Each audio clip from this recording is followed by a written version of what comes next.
რეჟიმი პროტესტის ჩასახშობად ფინანსურ წნეხს აქტიურობს ოლიგარქის შინაგან საქმეთა სამინისტრო დემონსტრაციების მონაწილეებს აჯარიმებს. რეპრესიულ კანონმდებლობას რეჟიმი უკვე სრული ძალით იყენებს. აქტივისტებს და პოლიტიკოსებს სახლში აკითხავენ, ოცნების რეჟიმმა ბიუჯეტის შევსება დემონსტრანტების ხარჯზე გადაწყვიტა.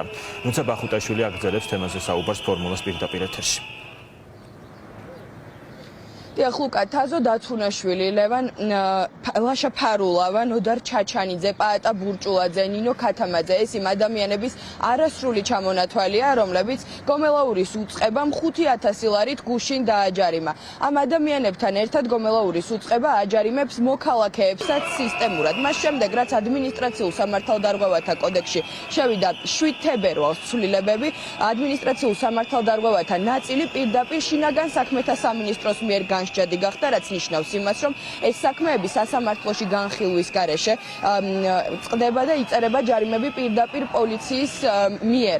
ამ ოქმებს შინაგან საქმეთა სამინისტროს წარმომადგენლები აბარებენ სახლებში დემონსტრანტებს და აქტივისტებს და აცნობენ იმის შესახებ, რომ 5,000 ლარით დაჯარიმდნენ ადმინისტრაციული სამართალდარღვევისთვის. ძირითად შემთხვევაში ეს არის გზის ხელოვნურად გადაკეტვის მუხლი, რის გამოც აჯარიმებენ პროტესტში აქტიურად ჩართულ მოქალაქეებს. მოქალაქეების თქმით ეს არის ივანიშვილის რეჟიმის მცდელობა, რომ მოუწყოს მოქალაქეებს ფინანსური ტერორი და შესაბამისად ჩაახშოს ის მუხტი, რომელიც რუსთაველზე უკვე 78 დღეა უწყვეტად მიმდინარეობს. აღსანიშნავია ისიც, რომ გუშინ დაჯარიმებული მოქალაქეების უმეტესობა ძირითადად 12 თებერვალს პაატა ბურჭულაძის საიუბილეო მარშზე დააჯარიმეს და მათ როგორც გითხარით გზის ხელოვნურად გადაკეტვას ედავებიან, თუმცა ჩვენთან საუბრისას პოლიტიკოსები, რომლებიც დააჯარიმეს, იხსენებენ, რომ ისინი მივიდნენ უკვე გადაკეტილ მარშზე და მსვლელობაზე და არც ერთი მოწოდებას ეგრეთ წოდებული სამართალდამცველების მხრიდან არ ყოფილა იმის შესახებ, რომ მოქალაქეები კანონს არღვევდნენ, შესაბამისად ყოველგვარ სამართლებრივ ჩარჩოს არის მოკლებული ის ჯარიმები და ის ქცევა, რომელსაც შინაგან საქმეთა სამინისტრო დემონსტრანტების წინააღმდეგ ეწევა. პოლიცია შევარდა ჩემი მშობლების სახლში, რომ ჩაებარებიათ 5,000 ლარიანი ჯარიმა.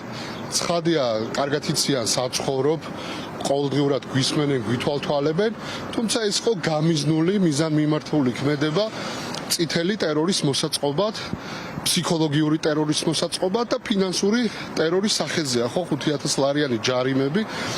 ამით ცდილობს ივანიშვილი, რომ საბჭოთა სისტემა, საბჭოთა მეთოდი აღადგინოს ქვეყანაში, საბჭოთა წითელი ტერორი აღადგინოს და მისი რესტავრაცია მოახდინოს და ამით ცდილობს ვიღაცების დაშინებას. ჩვენ ცხადია, უკან არ დავიხებთ, ვიბრძოლებთ ბოლომდე, ამ ბრძოლაში უნდა ვიყოთ ერთიანები. 4 მილიციონერი, ოპერ მუშაკი, პოსტალიონის როლში მივიდა, ჩემი ბავშვის ძიძა განერვიულეს, 4 კაცი პოლიციიდან მოდის, არაფერი ჩააბარეს ჩემი ოჯახის წევრს, 5,000 ლარიანი ჯარიმა 12-ში, აი პაატა ბურჭულაძის საიუბილეო მარში როცა იყო, იმ დღეს გზის გადაკეტისთვის ჩემდა სამწუხაროდ და უნდა ვთქვა, რომ გადაკეტილზე მივედი და ისე მომიწერო გადაკეტილზე წამოვედი იქიდან. ამიტომ ხო, ახლა თუ ესე სამართლებრივ შევხვდათ, აბსურდია, მაგრამ არ მგონია, რომ საფუძველი სამართლებრივი იყოს. სინამდვილეში ეს არის ის ინსტრუმენტი, რომლის გამოყენებას ახლა შეეცდებიან, იმიტომ რომ მე ხვდები, რომ ძალიან მძიმე რეაქცია არის დაპატიმრებებზე და დაპატიმრებები მათთვის ძალიან ცუდად, მათზე ძალიან ცუდად მუშაობს. ეხლა ცდილობენ, რომ პერსონალური გაბანკროტების გზით ადამიანები სახლში დატოვონ. შინაგან საქმეთა სამინისტრომ დაიწყო აი ამ ფორმით ჯარიმების ჩაბარება ადამიანებისთვის.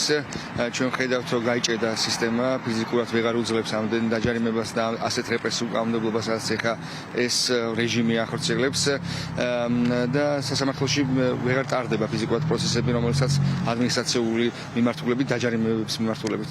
ამიტომ ჩვენ ხედავთ, რომ დღეს არ ვიცი, საღამოს მიდიან ოჯახებში და ანახებს კიდეც სისტემა რო ყველაფერს იკადრებს, ხო? ანუ მიდიან ისეთ ოჯახში, სადაც იციან, რომ არის ჩვილი ბავშვი. მომიტანეს ბიძინა ივანიშვილის ადმინისტრაციული კოდექსის, ქცევის კოდექსის შესახებ რაღაც ოქმი, რომლის მიხედვითაც მე თითქოს რუსთაველის გამზირზე ჩემი მოსაზრების გამოხატვის გამო დამირღვევია კანონი და ამის გამო დამაჯარიმეს 5,000 ლარი. სახლში არ შემოგვიპატიჟებია, იმიტომ რომ ოკუპანტთან მოთანამშრომლე ხალხს არ ვეპატიჟებით. ეს მგონია დაშინების მცდელობა, არავითარი აზრი ჩემზე და ჩემნაირ ხალხზე აი ასეთი ნაბიჯების გადადგმას არ აქვს. არ გადავიხდი და ჩემთვის არავითარ პრობლემას არ წარმოადგენს ესეც. ეს არის ხარკი, რომელსაც მახტევინებენ თავისუფლებისთვის და მე თავისუფლებაში ფულს არ ვიხდი. იმ ადამიანებს, რომლებმაც გომელაურის უწყებამ 5,000 ლარიანი ჯარიმები დააკისრა და შესაბამისი ოქმები სახლში ჩააბარა, სპეციალისტები ურჩევენ, რომ ეს ჯარიმები აუცილებლად გაასაჩივრონ. გასაჩივრება შესაბამის ინსტანციებში თავის მხრივ აჩერებს საქმის განხილვამდე ამ ჯარიმის გადახდის ვალდებულებასაც.